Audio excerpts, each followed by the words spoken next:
Hi everybody, welcome back to my channel. Today we're going to do a DIY Dollar Tree Hostess gift. And we're going to make a fake apple pie. We're going to use a pie pan from the Dollar Tree. This entire project is just going to be under $3 or $4. We're going to use some tooling. I got tooling off of this skirt, but there is a Christmas skirt out in case you want to use red. And then I found this piece of felt at the Dollar Tree. Found out later that it was not from the Dollar Tree, but it's called Cashmere Tan, and it's from Go Create. I heard it was from Dollar General, but I'm not sure. And then we're going to use some potpourri from the Dollar Tree. Now, you'll also need your glue gun. In hindsight, I wouldn't use the potpourri from the Dollar Tree. I mean, it doesn't smell like apple cinnamon. I'll just say that. I don't think it has a very appealing smell to me, but, you know, to each his own. But definitely check out your potpourri before you hand this to your hostess. But basically, you just want to dump it into the pie pan. I love the potpourri that has color. Even though a baked apple pie isn't red, it does give a nice contrast against the crust, quote-unquote crust. So what we're doing is we're we're cutting the mesh away. We need some of this tooling. The tooling that they sell in a roll isn't wide enough, but you could always glue it down the middle underneath the middle pastry if you can't find a skirt to use as well. And you'll get much more bang for your buck as far as tooling is concerned, like if you wanted to make multiples of these. Okay? At first, I meant to apologize for my throat. I'm a little hoarse. Forgive me. But I wanted to make sure I got this DIY out to you guys. So what we're going to do is just put a little glue on the pie pan and lay the piece of tooling down. Then cut it to fit. It does stretch quite a bit on these skirts as opposed to the roll. They do stretch, but not quite as much. And then we're going to glue opposite sides, just like whenever we're doing anything. We want to glue the top and the bottom, then you want to glue the right and the left. I decided to glue a little bit more of the right than I would normally just to tack it. But just make sure you have enough and it's spread out evenly. And then you want to glue it all the way around. Because potpourri does tend to have sort of dusty, I don't know how to describe it, potpourri dust. You don't want any of it to come out on your hostess as well. Okay? And then you're going to trim off the excess. This entire project took me about 40 minutes start to finish. So you can do this in under an hour. And for under $5, I think it makes a really nice hostess gift. This felt was 10 cents at the Dollar Tree when I found it. The lady had to the manager had to program it in. But I think that you can get a piece of felt for like 20 cents at the craft store. So this still even comes under a really good price tag. So what we do is we're taking a pinking shear. Now this is optional. I have a pinking shear. If you don't have one, your crust doesn't have to be pinked. But what we're doing is we're just going to cut one long strip. They're about a ½ inch wide, depending on the piece of felt that you get and look you're going after. But that's what you would do normally if it was pie crust, about a ½ inch wide. And I don't want to use a ruler, and I don't want them to be perfect, because unless your grandmother was Martha Stewart, your grandma's apple pie probably didn't have perfect crust lines. I'm just saying. So I wanted to make it look as homemade as possible. So I didn't use a ruler. I just freehand cut it. And then what I did was I laid them down in the middle. So one strip goes directly down the middle, and you're going to put one across. And then four more strips, will go on the sides of those. And you'll cut off the excess, and that'll go on the ends, as you just saw me do. Okay? Now we're going to take the remaining piece, and we're going to fold it in four lengthwise to get 4 strips. Now I will tell you, as many times as I've made this pie, and as many times as I've actually made real pie, I don't crimp it evenly, and you'll see what happens when we get there.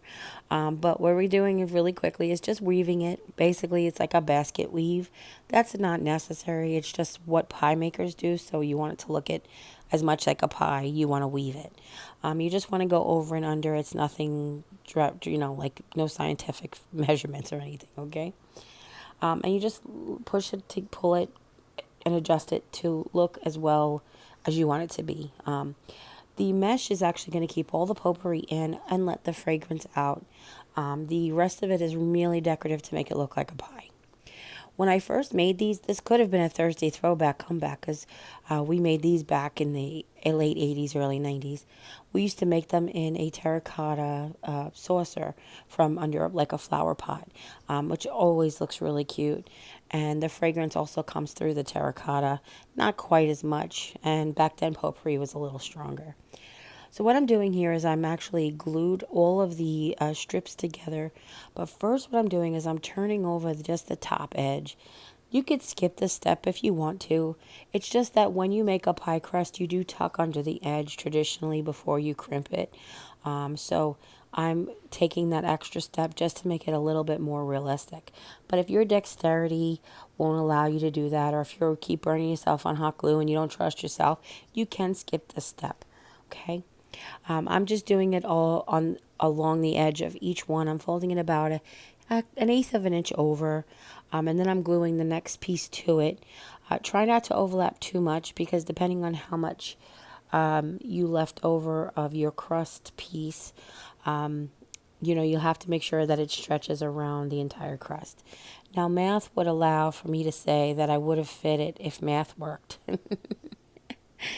Basically, I was saying this is a 9-inch pan, a 9-inch pie pan, and then, times pi, no pun intended, would leave about 27, 28 inches. And then this was an 11-inch piece of material, which in four should have left me 44 inches, which should have been plenty, but I didn't crimp it properly. So learn from my mistakes as you will.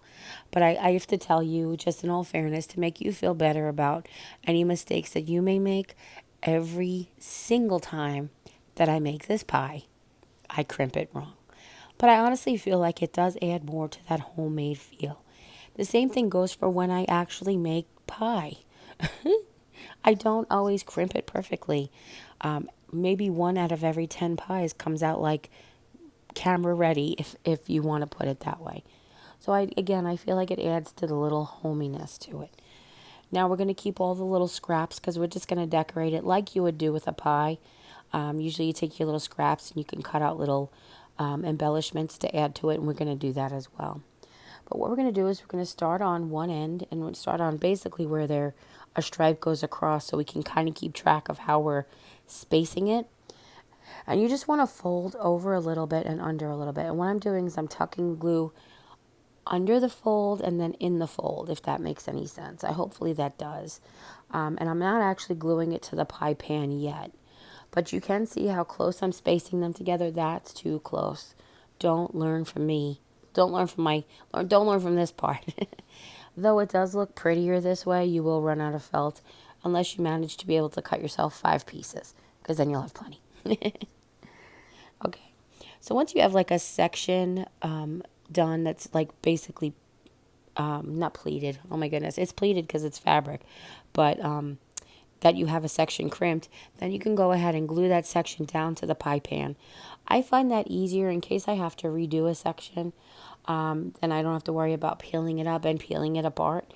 It just comes a little easier. You can lay it down, and also you could stretch it. So say I actually pleated a section and it didn't quite fit, I could always pull it in closer to the pie to give it a little bit more slack. Again, please forgive me. Every once in a while I hear my voice crack. And I feel so bad for those of you who are like, I just love your voice. It's so soft and gentle. And I'm like, maybe not today. So this is Gorilla hot glue I'm using, but really you could use any hot glue for felt. I have my my glue gun set on low temp, because with fabric it doesn't need to be high temp, and you won't risk burning yourself even that much better. Now I will tell you, with felt, if you clean off glue, it does leave like a spot, but you can always go back with like your hair dryer or whatever you use, or you can just very carefully trim it away, or you could just tell your hostess, look, I made it, be happy. That's what I would do if it was my sister's.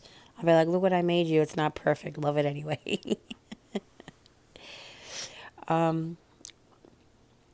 Yeah, so it's one of these projects that you definitely want to put on a movie. I mean, it's only 45 minutes. Maybe watch your favorite 1-hour drama. One of the keys that I do have, like a piece of advice tip type of thing, is every time I came to a seam, I made sure that that went into a crimp. So you won't see any of the exposed seams on the outside of your folds, okay? So that was another tip. Now we're going to come around to the end here soon. And then when we do, I'll share with you exactly how we're going to end it. But if you were smart enough to listen to me and not watch me, then you'll have enough room at the end to actually end it on a crimp. I will not. So I'm letting you know ahead of time. But I will show you how to do it, how to end it, if that is what happens to you. Because, of course, you know we want to make the mistakes so you don't have to, pretty much. So as you can see now, I'm starting to really spread out the crimps. But had I planned it better, I think that like a 1.5 inch spacing, I think is the right amount of measurement. And that's the space between crimps, basically the edge of one crimp to the beginning of another. It ended up being about 2 inches here at the end. It started out being about 1 inch and ended up being about 2 inches. So I'm thinking 1.5 probably would be perfect if you're into measuring. So now what I've done is I've taken the very, very end, and I just like we glued under the seam in the beginning, we're just going to glue the very end over, almost to look like the edge of a crimp. And then we're just going to glue it down on top of where we started. Again, if you were making pie, this would be a good way to end a pie if you ran out of crust, because trust me, I've done that before. So now taking my pinking shears, but again, you don't have to use pinking shears. I'm just cutting little leaf shapes out of the remaining 4 little pieces that I cut off of the center pieces. And I'm just going to glue them in the very, very middle, because that's sort of what you do sometimes when you're making a pie. I just glued the very, very tips down so they kind of stand up a little bit. And that's it. I am so happy that I got to show you guys how to do this. And again, this is a lovely Hostess gift for Christmas or Thanksgiving. Of course, Thanksgiving is what I had in mind. You could use any scent potpourri if you want. We did peach back in the day as well as apple. So I hope you guys really enjoyed this tutorial. If you do, give this video a thumbs up. Don't forget to share with friends and family. Anybody you know might be interested in making one of these or getting the ideas. And if you haven't yet, click subscribe. And when you do, a little bell will pop up. When you ring that bell, YouTube will let you know whenever I upload a new video. And as always, you take care, God bless, and we'll see you next time. Bye. Hopefully we'll sound better next time. Bye.